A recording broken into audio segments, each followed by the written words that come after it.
Olá, pessoal, sejam bem-vindos à terceira aula deste curso de Gestão em Educação Escolar, nível 1. A gente vai começar a nossa aulinha 3. Bom, a gente vai falar a função social da educação e da escola. Vamos lá?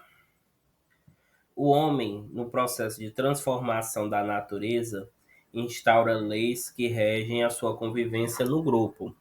Cria estruturas sociais básicas que se estabelecem e solidificam conforme vão se constituindo em espaço de formação do próprio homem. As relações que os homens estabelecem entre si e a natureza nas diferentes esferas da vida social, mediadas por instituições por eles criadas, tais como instituições religiosas, trabalhistas, educacionais, sindicatos, partidos políticos, e associações constituem-se em espaços de construção e reconstrução de saberes sociais e da história humana. Então é muito importante, gente, como a gente vem falando das aulas anteriores, a própria formação do homem como homem vem do nosso convívio em sociedade, que é feito através das instituições básicas, a igreja, a família, a escola, que nos rege, que vem determinar as condutas, né, a questão da ética, da moral da convivência em sociedade.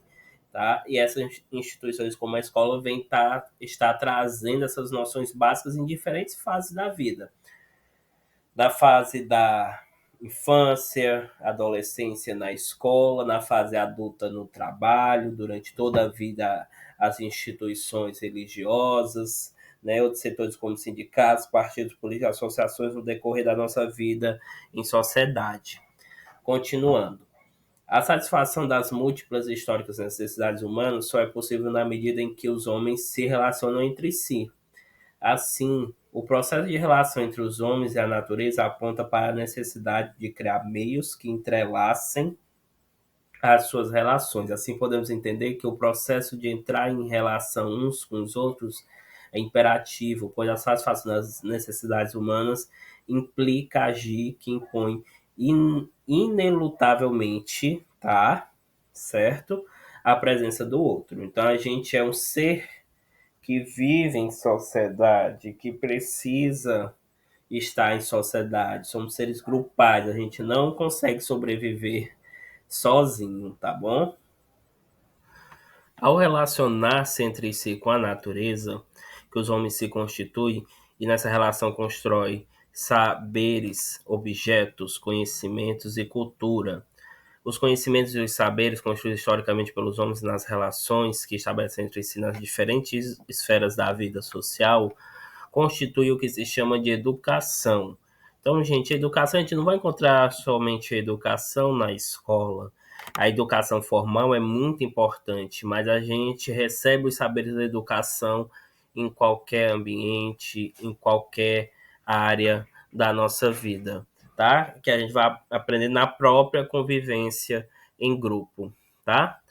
Que compreendida na perspectiva ampliada, define-se como prática social que se dá nas relações sociais que os homens estabelecem, nas diversas instituições e movimentos sociais por ele criados e modificados ao longo de sua história.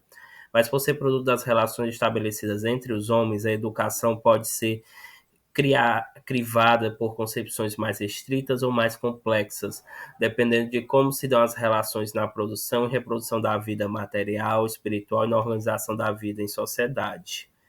Assim, uma sociedade em que o homem é tido como sujeito histórico e sua formação tem como objetivo o desenvolvimento físico, político, social, cultural, filosófico, profissional e afetivo, a concepção de educação se dá na perspectiva que concebe o homem na sua totalidade, em contrapartida de uma sociedade em que o homem é reduzido a indivíduo que vende a sua força de trabalho.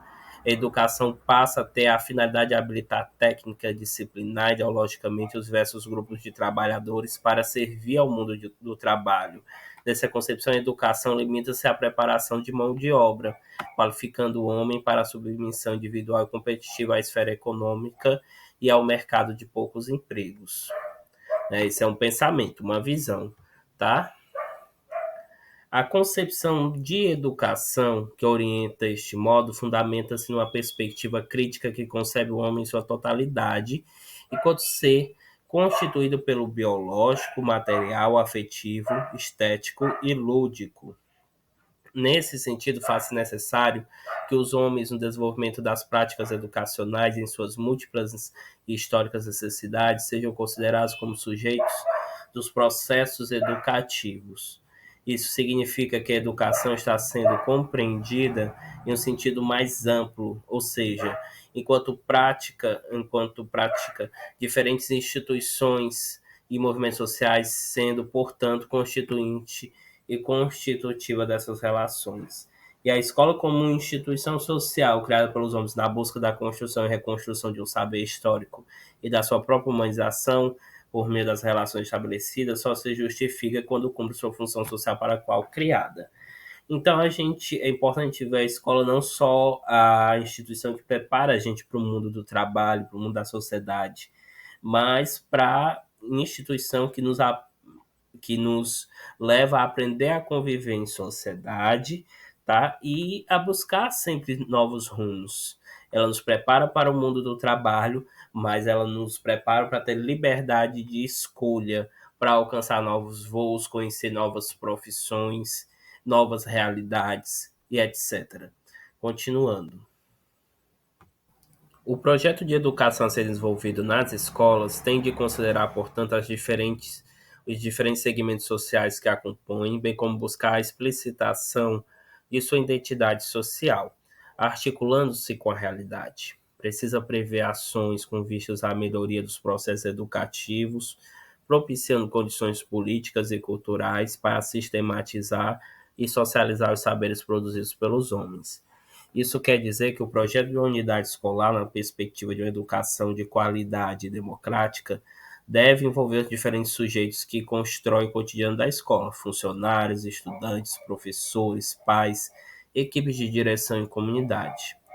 Assim, a escola, no desempenho de sua função social de formadora de sujeitos históricos, constitui-se em um espaço de sociabilidade, possibilitando a construção e socialização do conhecimento vivo que se caracteriza enquanto processo em construção permanente e espaço de inserção dos indivíduos nas relações sociais.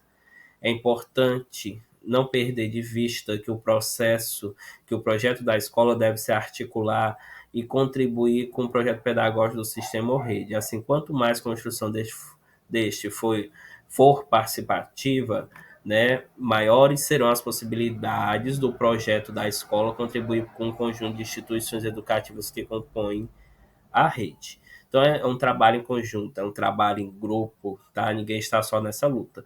Mas como eu disse agora há pouco, depende de vários fatores, da união de toda a equipe escolar, mas também de fatores externos, como de recursos, estrutura e investimento na educação.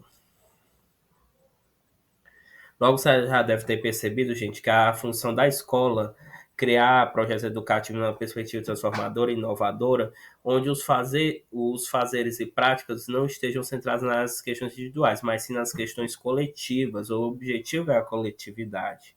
Isso quer dizer que para a escola avançar, é fundamental considerar os espaços de formação que todos trabalham, criam, brincam, sonham, estudam, enfim, de todos aqueles que dela fazem parte.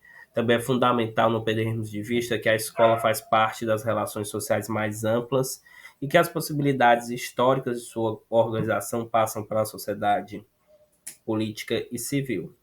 Nesse cenário, os processos de mudança vivenciados pelo Estado são os indicadores dos limites das possibilidades da gestão escolar. Então depende, é um fator que depende de todos, depende da sociedade, depende do governo, depende da questão, como eu disse, de investimentos, do recurso chegar, de se ter estrutura para se dar melhor qualidade no ensino, tá? E possibilitar o melhor acesso a todos os grupos sociais, independente de renda, de raça, à escola. e com isso o nosso país poder progredir, tá bom? Então essa foi a terceira aula, tá bom?